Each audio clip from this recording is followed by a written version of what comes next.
अकोला शहराच्या मध्यवर्ती ठिकाणी असलेल्या तारफैल परिसर असेल अथवा नायगाव परिसरामध्ये रेल्वे प्रशासनाच्या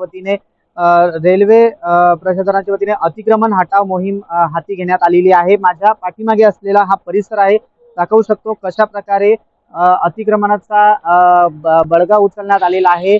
स्थानिक पोलीस असतील किंवा रेल्वे सुरक्षा बलाचे अधिकारी कर्मचारी यांच्या मोठ्या बंदोबस्तामध्ये हे अतिक्रमण काढण्याची प्रक्रिया सुरुवात झालेली आहे। नागपूर ते भुसावळ या लोहमार्गादरम्यान जर पाहायला गेलं तर चौथ्या रेल्वे लाईनचं काम गेल्या काही दिवसांमध्ये सुरुवात होणार आहे आणि याकरिता जे रेल्वे प्रशासनाची जी नियोजित जागा आहे, ज्यावर काही लोकांनी गेल्या काही वर्षांपासून काही पिढ्यांपासून अतिक्रमण करण्यात आलं होतं, हे अतिक्रमण काढण्याचं काम आज प्रशासनाच्या वतीने करण्यात येत आहे। या परिसरामध्ये काही धार्मिक स्थळ सुद्धा आहेत। या धार्मिक स्थळ असल्यामुळे या ठिकाणी तणाव होण्याची शक्यता नाकारता येत नसल्याने मोठा पोलीस बंदोबस्त असेल किंवा आरसीबी पथक असतील किंवा रेल्वे सुरक्षा बलाचे कर्मचारी जवान या ठिकाणी तैनात करण्यात आलेले आहे। प्रतीक कुरेकर, LS मराठी, अकोला।